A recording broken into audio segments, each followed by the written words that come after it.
Morning students, welcome to your Hindi class.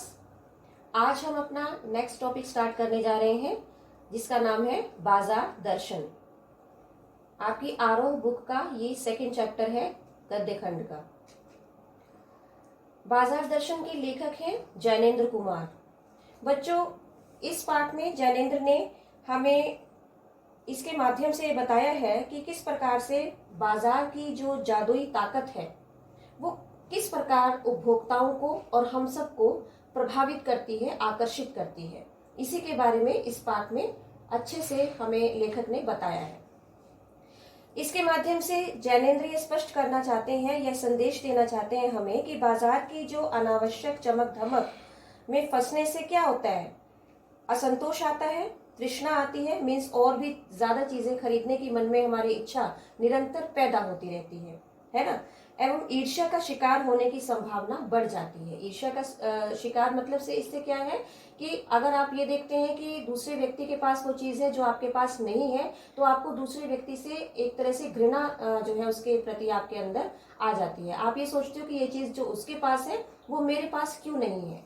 तो कुछ ये कारण रहते हैं कि बाजार जो है हमें किस तरह से आकर्षित करता है। बाजार की जो चकाचौंध है, उसका जो सुंदर दिखना है, उसकी अच्छी अच्छी चीजें जो हमें आकर्षित करती हैं, उसका हमारे जीवन पर क्या इफेक्ट पड़ता है, क्या ऐसा होना सही है, और हमें किस प्रकार से अपना यह निर्णय लेना चाहिए कि हमें क्या चीज बाजार से खरीदनी है और क्या चीज बाजार से हमें नहीं खरीदनी है ना। अनावश्यक चीजों को हम ना खरीदें।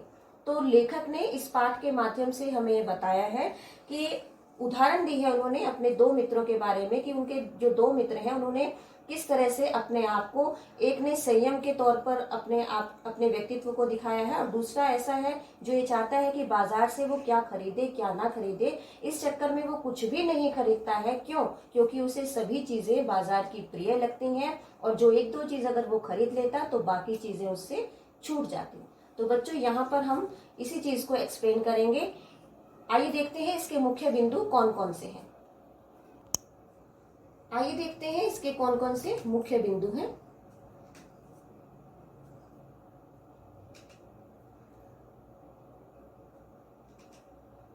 पहला मुख्य बिंदु इसका है बढ़ता हुआ उपभोक्तावाद।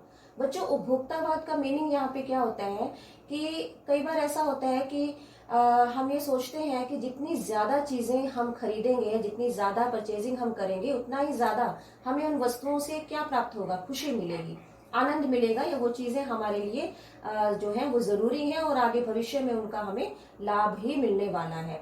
और यही कारण है कि हम ज्यादा से ज्यादा चीजें खरीदने के चक्कर में रहते हैं। यहाँ पर लेखक ने अपने एक मित्र के उदाहरण के द्वारा हमें इस चीज को समझाया है कि बाजार में मामूली सी चीज लेने जाते हैं उनके मित्र, लेकिन बाजार की जो जगमगाहट है उसे देखकर वो क्या करते हैं, अनेक चीजें खरीद लेते हैं, है ना। तो ये इसका कारण क्या होता है, पैसे की गर्मी। गर्मी से मतलब है उनके पास ज्यादा पैसा होता है, तो वे चाहते हैं कि अगर मेरे पास जो है पैसा है तो मैं और चीजें खरीद सकता हूँ। लेकिन उससे क्या होता है, उससे ये होता है कि इसी तरह से उसके मन की इच्छाएं जो है निरंतर बढ़ती रहती हैं और वो अनावश्यक चीजों को भी एकत्रित करता रहता है, और संयम से काम ना लेने की बजाय वो फालतू में अपना पैसा जो है वो व्यर्थ खर्च करता रहता है। नेक्स्ट टॉपिक हमारा है इसी में। अगला बिंदु आता है बाजारवाद का प्रभाव। अब बाजारवाद का प्रभाव से क्या है, मतलब आप देखते हैं बच्चे, जब आप मार्केट में जाते हैं तो बाजार बड़ा सुंदर सा दिखाई देता है, उसकी जो चकाचौंध है, उसका जो सौंदर्य है वो हमें अपनी ओर आकर्षित करता है, और हम ये सोचते हैं कि ये चीजें हम जो है खरीद सकते हैं, और हम जल्दी से सारी चीजें धीरे धीरे खरीदने की कोशिश में लग जाते हैं। तो एक और इसका उदाहरण दिया जाता है यहाँ पे अपने दूसरे मित्र के द्वारा कि एक बार क्या होता है कि उनका जो दूसरा मित्र है वो बुरी तरह से इसी चक्कर में फंस जाता है, बाजार के आकर्षण में फंस जाता है, और वो ये सोचता है कि उसे तो सारी ही चीजें बहुत अच्छी प्रतीत हो रही हैं, अब वो क्या छोड़े और क्या ना छोड़े। तो यही कारण होता है कि वो कुछ भी खरीदता नहीं है और वो घर वापस ऐसे ही आ जाता है। क्यों? क्योंकि वो ये सोचता है कि अगर वो दो चीजें खरीद लेगा तो बाकी चीजें छूट जाएंगी। तो यही कारण है कि वो चाहते हुए भी वहां से कुछ नहीं खरीदता और घर ऐसे ही वापस आ जाता है। तो इसका क्या अर्थ निकलता है कि यदि हमें अपनी आवश्यकता का पता नहीं होता तो हम यह निर्णय नहीं ले पाते हैं कि हमें क्या खरीदना चाहिए और क्या क्या नहीं। तो यहाँ पर हमें यह निर्णय लेना है सबसे पहले कि हमें मार्केट जाना है तो हमें कौन सी चीज परचेज करनी है जो हमारे लिए अति आवश्यक है।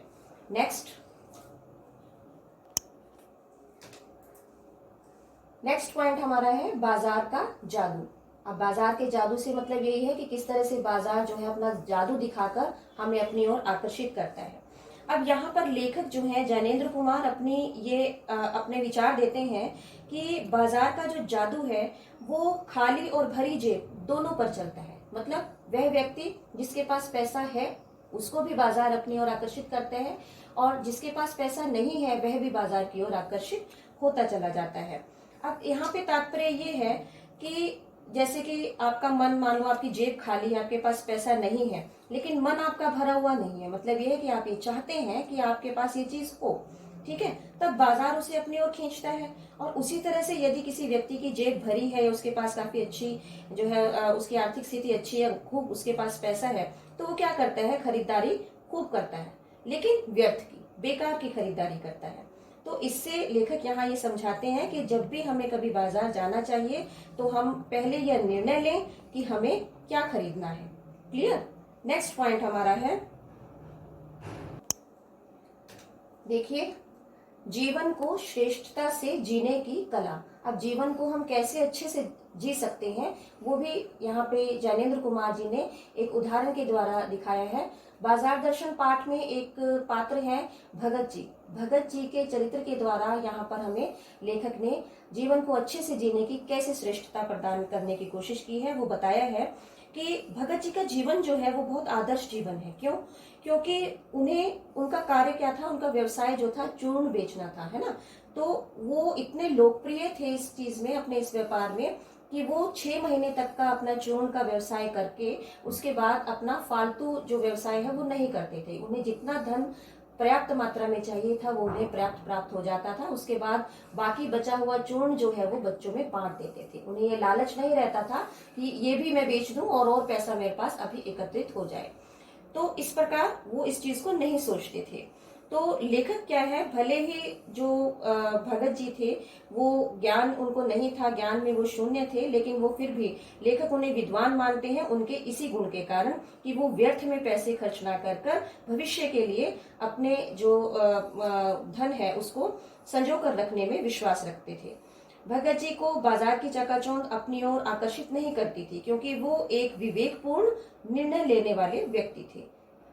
आगे नेक्स्ट हमारा है बाजार की सार्थकता और मनुष्य। लेखक जो है अंत में ये हमें बता रहे हैं कि बाजार को किस प्रकार से सार्थकता प्रदान की जा सकती है।